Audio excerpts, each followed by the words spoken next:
Prime Minister Modi is headed to Israel, but before that, big story.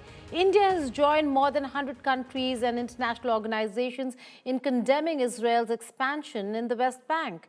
Israel's cabinet had approved the beginning of the land registration process in Area C of West Bank. It's the first time since Israel occupied the Palestinian territory in 1967. The Palestinian Authority called it de facto annexation of West Bank.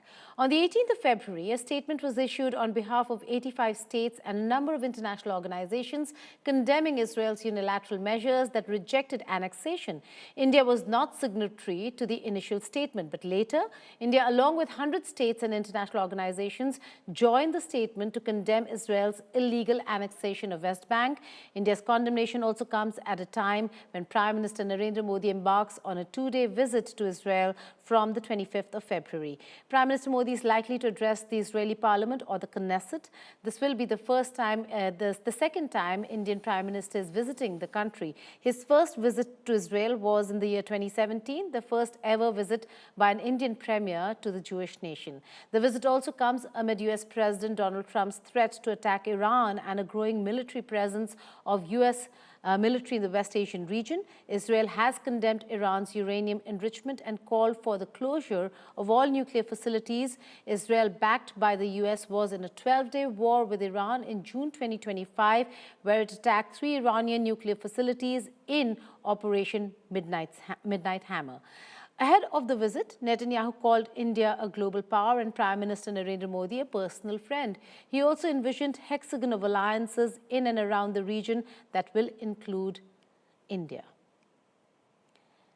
Now that's...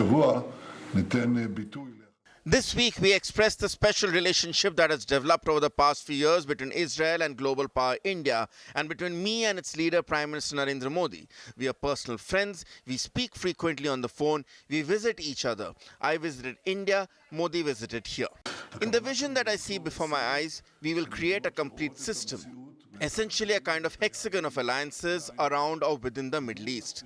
This includes India, this includes the Arab countries, this also includes African countries, also countries in the Mediterranean, Greece and Cyprus, and also countries in Asia that I will not list right now. I will present it in an orderly manner.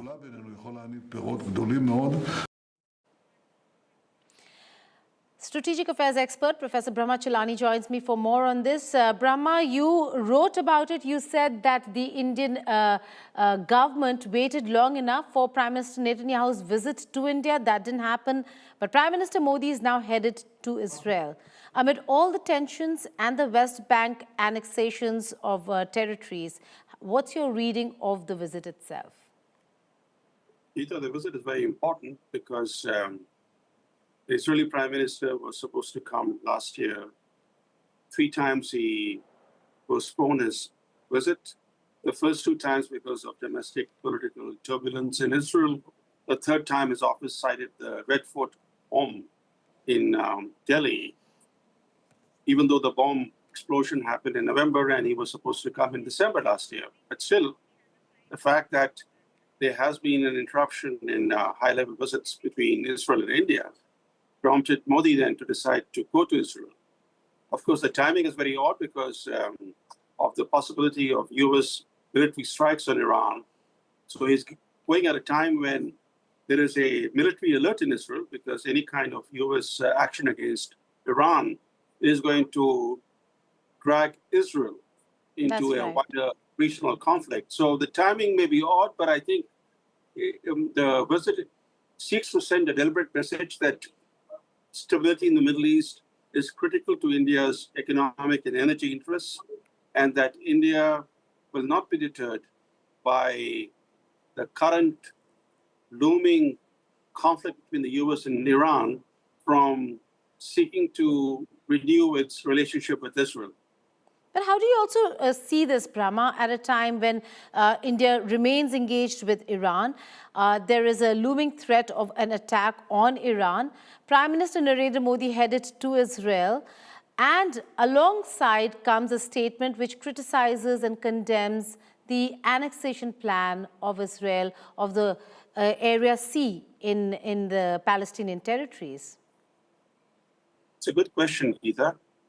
what India is trying to do is to maintain equilibrium in its Middle East policy. For example, on January 31st, just 4 weeks ago, India hosted Arab foreign ministers in New Delhi, and this signing on to the statement on the West Bank meshes with international law. International law recognizes the West Bank as occupied territory, and Israel's unilateral actions impinge on international law. And therefore, after careful consideration, the Indian Foreign Ministry agreed to sign on to that statement. And I think Modi's visit to Israel is part of this effort to maintain equilibrium. But I think we have to keep in mind that with Israel, India has very sensitive defense and technology projects underway. And Modi's trip to Israel is to ensure that these projects remain on track, because these projects are quite central to India's military security. That's right. Brahma, I know you have a flight to catch, but before I let you go, this is really important. Regional volatility, how is India looking at it? Because should something happen in the Persian Gulf, it will not remain in the Persian Gulf. And it is not just close to home, it is home. You're absolutely right, Geeta.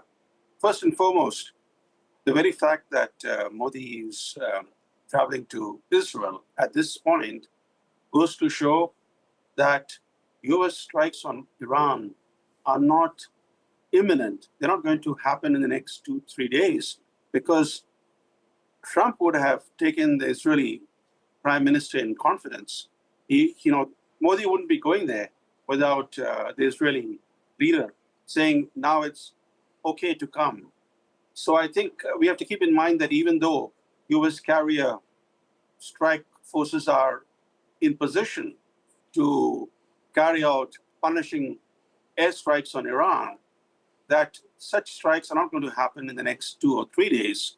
But to answer your larger question, if there is a US operation against Iran, this will be much bigger than last summer's American bombing of 3 Iranian nuclear sites. And Iran has learned some lessons from the US air campaign of last June. And this time, despite being internally weak, Iran is going to try and hit back. And the question is whether it'll be able to cause considerable damage to US military deployments in the region. Such damage that would deter the US from continuing punishing airstrikes on Iran. But it's apparent that given the fact that this American buildup in the Middle East is the largest since the 2003 Iraq war, and whenever the US has deployed such forces in large numbers anyway, strikes have happened. So the only question now is the timing, because on one hand, of course, we know that this buildup of forces is designed to force Iran's hand at the negotiating table, to force Iran to capitulate. But Iran is not a soft state. It has refused to capitulate, and it may not capitulate. And if it does not, and if the Trump administration is not happy with what Tehran is offering, strikes might still happen. That's absolutely correct, Brahma. The fact that there are strikes that could be imminent should Iran not agree to the terms and conditions. We'll have to wait and see what happens there. But more importantly, Prime Minister Narendra Modi has time and again reiterated this is not an era of war, whether it was Russia, Ukraine, or for that matter, the Gaza conflict. We'll have to wait and see what he says at the Knesset. Will he repeat the fact that this indeed is not an era of war? Brahma Chellaney, thank you so much for joining us. I'll let you go, but we'll stay on the story.